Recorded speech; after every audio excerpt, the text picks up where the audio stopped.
The Red Zone hits the road this week. We're inside the Cardinal room here on the campus of North Central College. We'll recap the win against North Park. We'll preview the upcoming game against Wheaton, the battle for the Little Brass Bell. And we get a goalkeeping lesson from Nicki Seiton. All that and more is next on the Red Zone.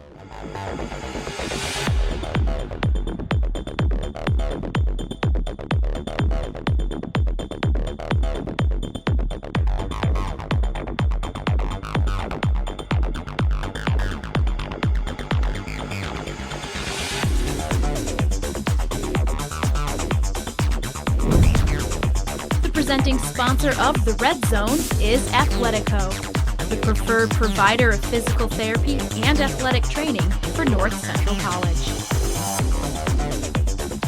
Brock Rudder airing it out. 5 touchdown passes. The North Central Cardinals victors 35-14 over the Vikings. Let's check out the highlights. After a week off to rest up, Cardinals taking a trip to North Park. Brock Rudder, all systems go, 11-2 touchdown to interception ratio. North Park entering 1-5, looking to try and upset 4-0 North Central, and that's one way to get pumped up.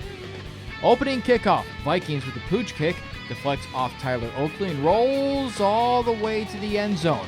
Oakley lets it go, which ends up being a mistake. North Park picks it up, and possibly the easiest touchdown imaginable. 7-zip Vikings. 0 seconds into the game. Cardinals now with the ball offensively, facing a third down in North Park territory. Rudder getting pressure in his face, so the 6'2" QB takes off, and the big fella rumbles and tumbles his way down to a first down to keep the drive alive. A few plays later, number 9 goes to his old high school running mate. Ryan Kuhl pulls it down. Touchdown NCC, 7-7, 9 to go in the opening quarter. No TD Conway for the Vikings. Jace Bankert in at quarterback, and he goes to Jordan Turner on the outside and deep, complete for a 26-yard gain. Vikings now turning to the run, but nothing going. DJ Workenthien there to wrap up Enrique Melendez for a loss. North Park forced to punt. Rudder back to the air, and there's Kuhl again, this time on a 4th down play to move the chains. Second quarter, same drive, just flipping sides. Rudder lofts it up before Dylan Warden is even at the top of his route, and the former quarterback hauls it in for 6. NCC up 14-7.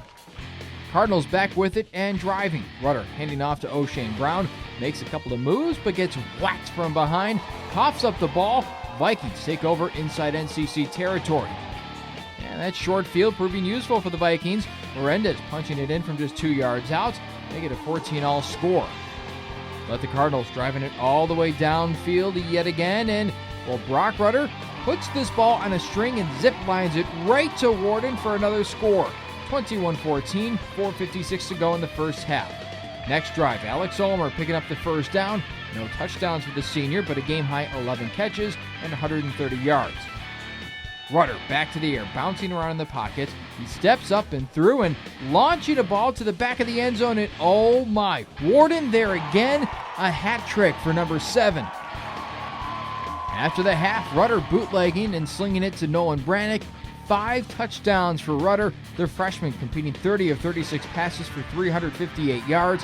NCC's defense clamps down on the Vikings. The Cards win 35-14, moving to 5-0. And hey, guess what? Wheaton up next at home, the battle for the Little Brass Bell.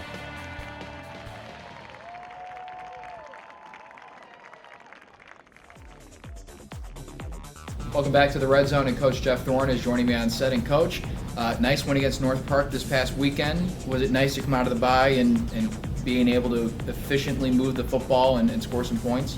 It was an interesting way to start a football game. Yeah. All my years of football, I've never seen anything like that. But yeah, it was nice to get some rhythm on offense.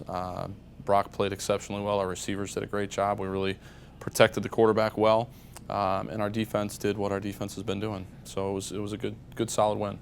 That was probably the strangest play I've ever seen to start a game. Mm-hmm. They scored with no time off the clock. Right. What was it, just Tyler thought he didn't touch it, or? Well, even if you don't touch it, though, that's a live ball. Once that ball goes 10 yards, it's a live ball. You've got to pick it up. You've got to secure possession. Usually the officials will blow the whistle, and at that point it's a dead ball, or take a knee and it's a dead ball. Yeah. But you can't just let it roll, as he found out. So He heard a little bit about it, so I'm sure that's not going to happen again. The offense, though, Brock, was just magnificent in this game. 5 touchdown passes. He continues to fit balls into spaces that other quarterbacks simply can't do. What are you seeing week in and week out from this guy?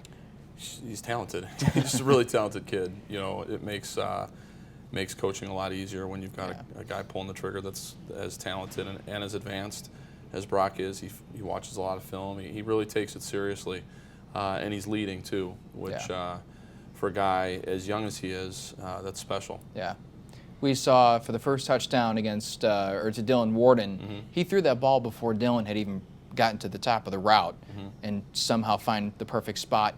Found Dylan 3 times in that game. Yeah. Was it nice to see Dylan find pay dirt 3 times? It was really nice to see him get rewarded for the way he's been playing, because it hasn't translated into touchdowns.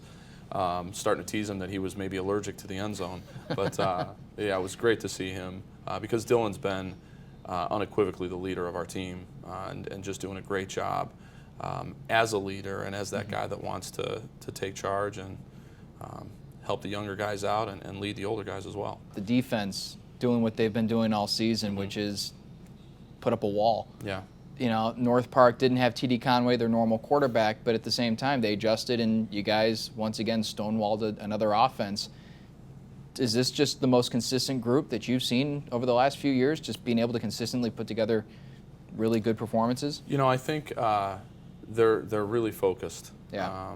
The defensive linemen are really setting the tone for this team in general with how they work and the energy level they bring every day to practice.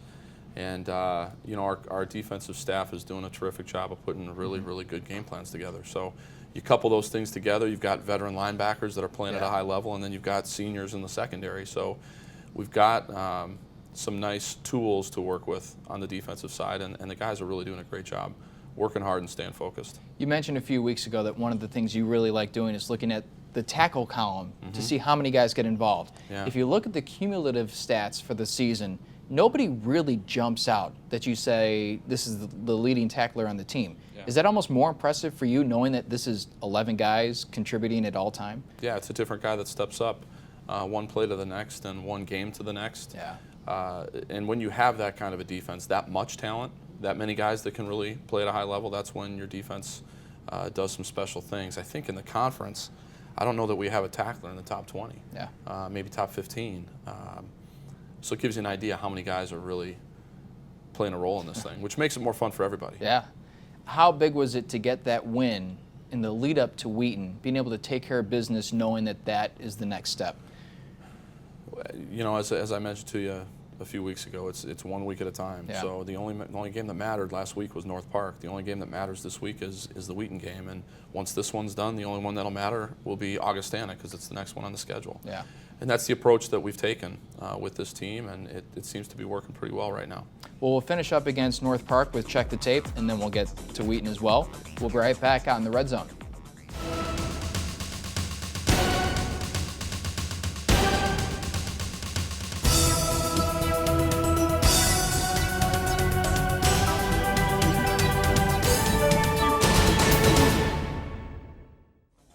You've got the Red Zone, and now it's time to get an inside look at what the coaches see in this week's Check the Tape.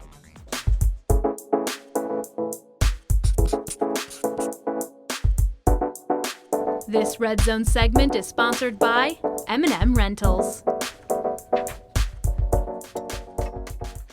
Let's start with a throw from Brock Rutter. Beautiful throw. Dylan Warden right over the middle. This is a red zone target, and I know space gets pretty cramped in this side of the field. How impressive is that? You know, what makes it more impressive is that's the backside of the concept that we had going there, and Brock just is really good at understanding what's happening with the picture that he sees. And that's, again, I just keep going back to this every week. It's high-level quarterbacking when you can do that and just understand how coverages work, what the defense is trying to do to you throughout the course of a game. And he's dealt with everything that we've faced so far, and people have thrown a lot of different things at him. Let's go to the defensive side. This is a play that, North Park trying to establish the run, and you guys are just saying no. It's just everybody doing their job. Everybody's got a gap, and each guy's doing their part. Tommy fills aggressively, spills the ball, and DJ's there to make the tackle. So Tommy's doing a great job there. Tyrone Suggs is doing a great job there. They don't get credit for it. Yeah. That's why you see so many guys with tackles, multiple tackles, but no one guy with 15 in a game. It's really impressive. Let's go back to the offensive end. More spectacular play from Brock Rutter. Just being able to move around, feel the pressure, and step up into the pocket. Great job by our offensive line, really. He had all day and had huge lanes to run through, stepped up and threw that ball up high where Dylan had a chance to go get it. And, there's an example of Dylan's athleticism right there. Does a great job of playing the football without, pushing off or anything, really just using his ability to jump, go get the football. Now, I want to get to, obviously, Wheaton, because this is the next game, and this is the game. Is that who we're playing this week? I think so. Okay. I'm pretty sure. I'll probably have to recheck the schedule. But this is a game year in and year out that's arguably the biggest on the schedule, and obviously the rivalry is huge. What does the rivalry mean to you guys? It's a great rivalry because it's a friendly one. Yeah. It's intense. It's extremely hard fought every single year. But we have great respect for Wheaton. I have great respect for Coach Swider and his entire coaching staff. They've done such a good job for so many years, and here recently he's had shakeups with his staff and they haven't missed a beat. So they do a great job there, not just with their football, but also what they do with young men and the things that they do at their school and the missions trips. Just have great respect for them. So it's always fun to play highly contested games against worthy opponents that you really have a lot of respect for. In the week leading up to it, how have you felt like your team has been preparing? Focused. Yeah. That's kind of been the word that we've continued to go back to. This is a different group. There's a special focus and toughness about this team that we haven't seen in a while. So we feel really good about Saturday night. We're excited. We know how difficult of a task that it is. But that's why you get into these things. That's why you play football. That's why you coach. You want to play against the best and get an opportunity to measure, where you are. What have you guys seen from them offensively? We know they like to throw the football, but they have a very good running back as well. Yeah, they've got a lot of weapons. 89 is really, the Lindquist kid is fantastic. He's an All-American and deservedly so. But they've got some weapons on the outside. They've got a couple other tight ends that are doing great things. And I think their running back is outstanding. And we haven't even mentioned Andrew Bowers, their quarterback, who's been absolutely fantastic this year. So our defense has their hands full. It's going to be a really difficult task to contain this offense the way that we've been able to do so with some of the other teams we've played. But they're excited about that. It's an opportunity as much as anything else. To showcase what they can do. Yep. Defensively, though, we know Wheaton brings it every year on the defensive front.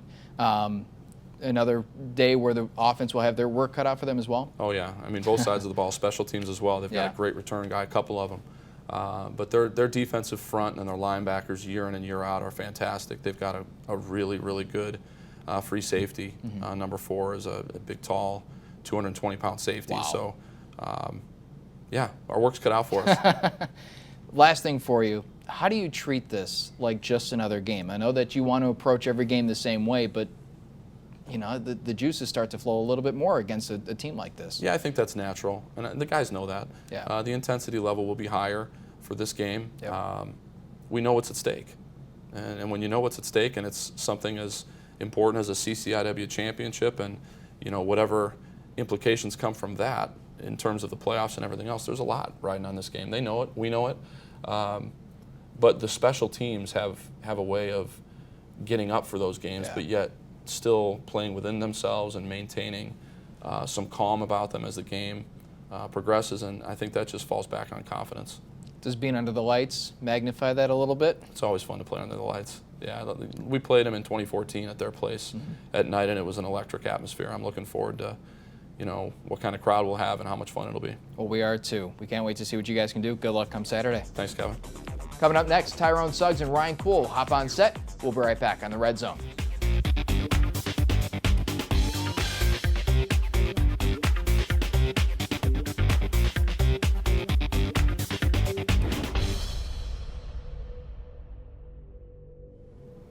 Welcome back to the Red Zone, and Ryan Kuhl and Tyrone Suggs are joining me. And guys, I first want to start with North Park. We will get to Wheaton in a little bit, but I want to start with North Park. And Tyrone, I want to start with you.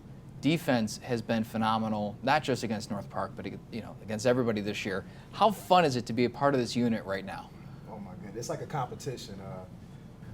We get a lot of flack as a D-line because we've been taking away the tackles from the linebackers. So after every game, we always hear from them. Especially Sturzman. That's the most guy we're hearing from. He's always like, "You're taking our tackles away." So it's always a competition about who's gonna get the better of what. So in that, we're feeding off of each other. It's real fun to be a part of. It's just guys just coming together for one common goal. So it's real fun. What is it about this unit that makes it so dominant?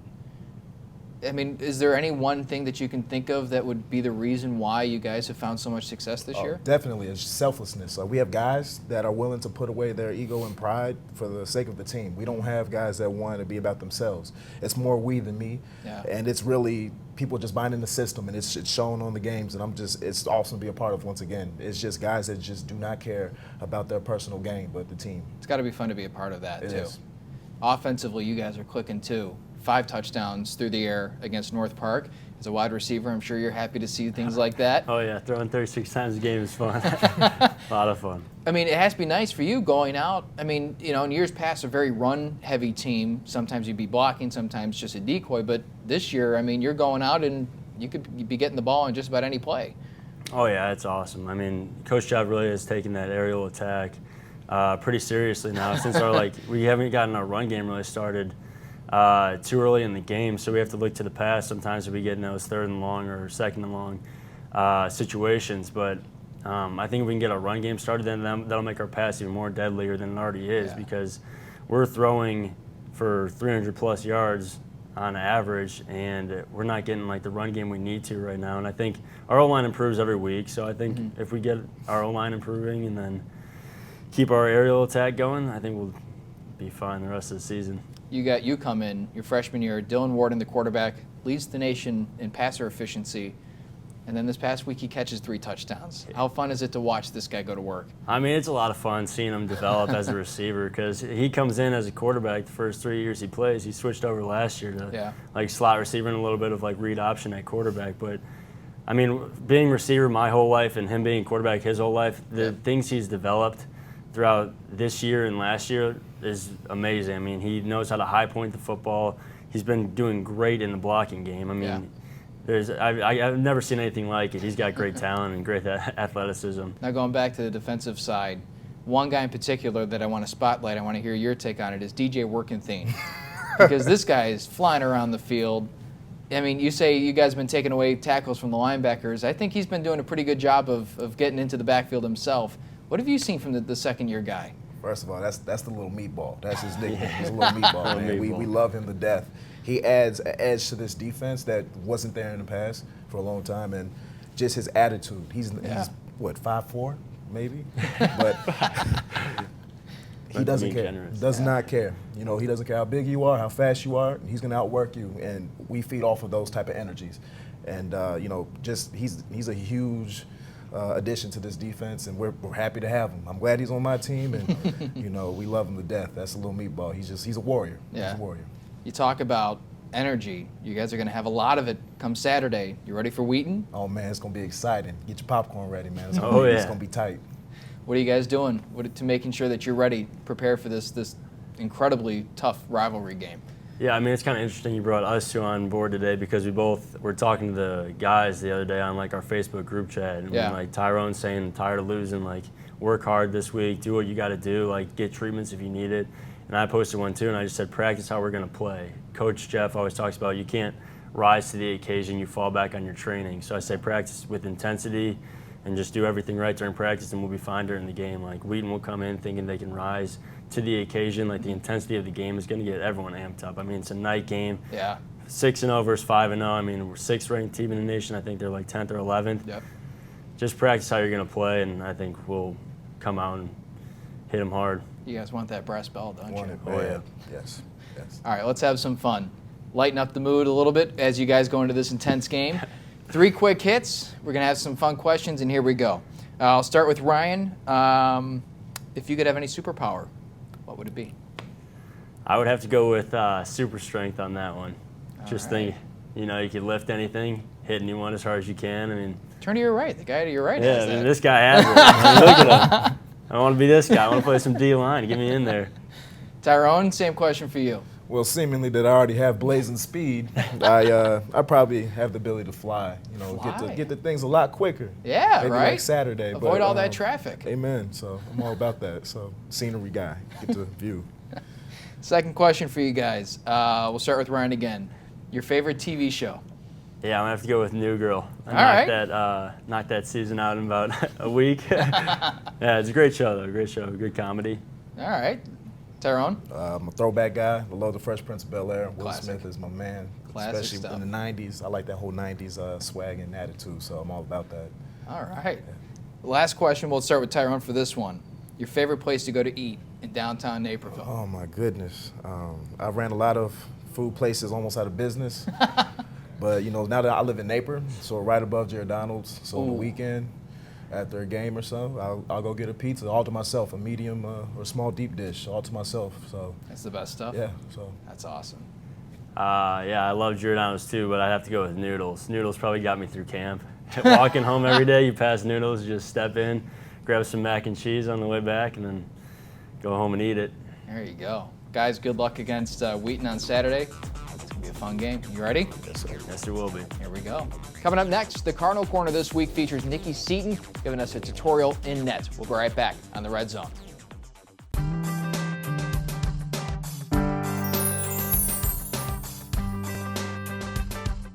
Here at Benedetti Worley Stadium with Nicki Seiton, the goaltender for the North Central women's soccer team and also a captain. And today, she's going to show us how she stops all those goals. This Red Zone segment is sponsored by Belgio's Catering. We'll start with this. When you have kind of a rush coming your way, what are the things that are going through your mind as a goalkeeper? Just making sure my defensive line gets back and they're marked on who they need to be marked on, and I'm in position. How much communication is going on, actually verbal communication between you and the defenders? Oh, when there's a rush, I'm constantly yelling. The defenders are yelling at each other. It's just a scramble. Angles, because I know angles are a big part of the game. How much do you concentrate on where you're positioned in the net? Yeah, I'm really fortunate to have a good goalie trainer in Whale. He focuses on all angles because at this level, if you're not in the right spot, you're not going to make the save no matter how good you are. So then technique-wise, because there's a lot of different shots that can be put on net, probably the most prevalent is probably grounder. What's the kind of technique that you use? All right, so if they're inside the box and they're looking to shoot, my hands are always low, ready to cover the low ball first, and then I can always pop up for the high ball. So you actually fall on top of the soccer ball? In a game, yeah. Okay. And why do you do that? Just to make sure that there's no rebound opportunities? Yeah, make sure there's no rebound opportunities, cover up the ball so when forwards are crashing in, they can't kick at the ball. And also, it gives me a second to relax, get up, let my team get a breath, and just take my time. Well, you hope they don't kick at the ball, because otherwise they might connect with your face. Yes, it's happened before. A lot of people probably don't understand what's going through a goaltender's mind during a penalty kick, because a lot of times you just see them flail and go, pick the wrong side. But what is it? What's the process that you go through when you're addressing a penalty kick? I just try to stay calm, just get on my line, and it's different for every goalkeeper. Some of them try to just guess as they shoot. Some of them have a way that they dive every single time, and some of them trying to read the body language of the forward to try to see where they're going to go. What do you do? I kind of do a combination of seeing where they're set up in their body position as they come in to kick, and then just kind of guess.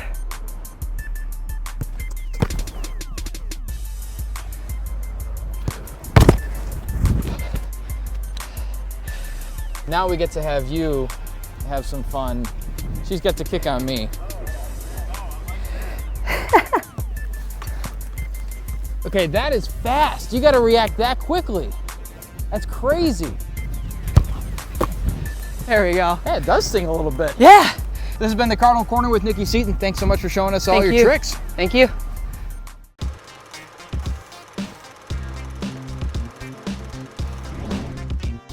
It's time for this week's Play the Game. We touched on it earlier in the show, but how about this pinpoint accuracy from Brock Rutter? And it's one of 3 touchdowns to Dylan Warden on the afternoon.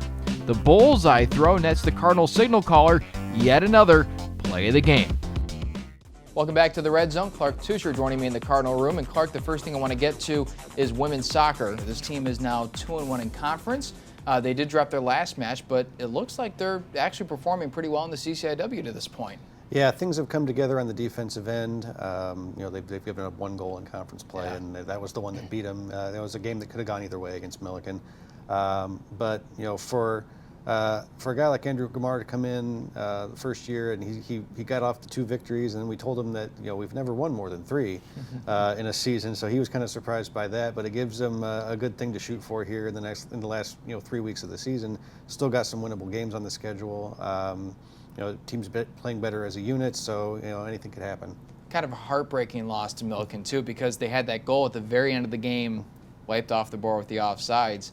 But let's talk about the men's team. They had their own heartbreak the week before.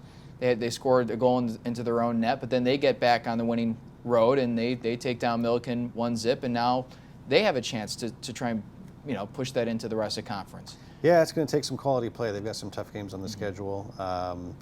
Still trying to figure something out to get some more offense going. It hasn't quite come together the way they hoped. But you only need 1 to win, as they proved on Saturday. So they're going to hope for a few more of those 1-0 wins.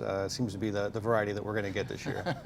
The men's cross-country team is young, but they have those 2 senior captains at the top, and they're just outside that top spot in the nation. Yeah, voting and ballots and things like that are popular topics this time of year, and we're 1 vote shy, literally, of being the number 1 team in the country. Last week it was a tie for the first time in the history of that poll. With the other team, competing in New York, and they're difficult to compare because they never see each other until nationals. So there's really no concrete way to separate that right now. So you take it for what it's worth. The only thing you can do is get ready for your next competition, and they've got a big one this weekend at Oshkosh. And they actually took first place. They trumped 42 other teams, not this past week, but the week before at the national preview meet. I mean, that has to be pretty impressive for them. There were several other ranked teams. I believe there were 5 other ranked teams in that meet, and it was not a close meet. 6 of the top 10 finishers, I believe, we had.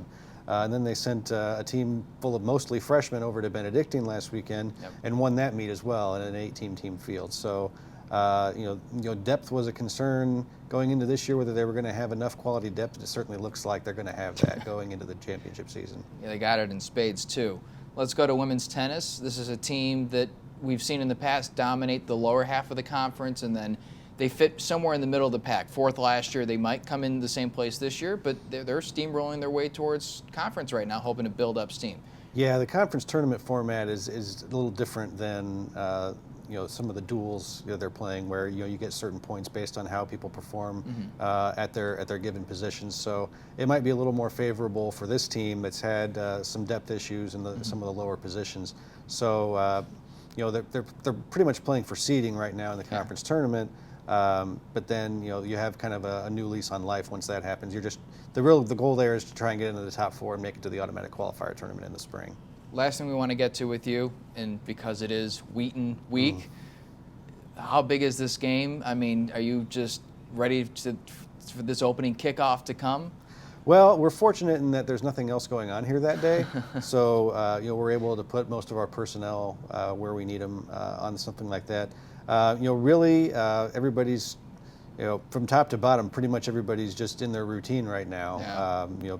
There aren't too many people in the country, more superstitious than football coaches. So they're definitely in their own routine. We don't see much of them in the office. They're pretty hard at work. So that'll all come together, I'm sure, on Saturday. But we're looking forward to a really good atmosphere. With a full house in the stadium, and a really exciting football game that's probably going to come down to a few key plays. So definitely a big game around the nation in Division III. Well, we're looking forward to it. I would say thanks for stopping by, but we're actually the guests of the show. You guys are already here. But thanks for having us. Thank you. That's all the time we have on this edition of the Red Zone. The Cardinal football team takes on Wheaton. The battle for the Little Brass Bell this Saturday, 7 o'clock kickoff. We come to you live at 6:45 on NCTV 17. Thanks for watching. I'm Kevin Jackman. We'll see you next week.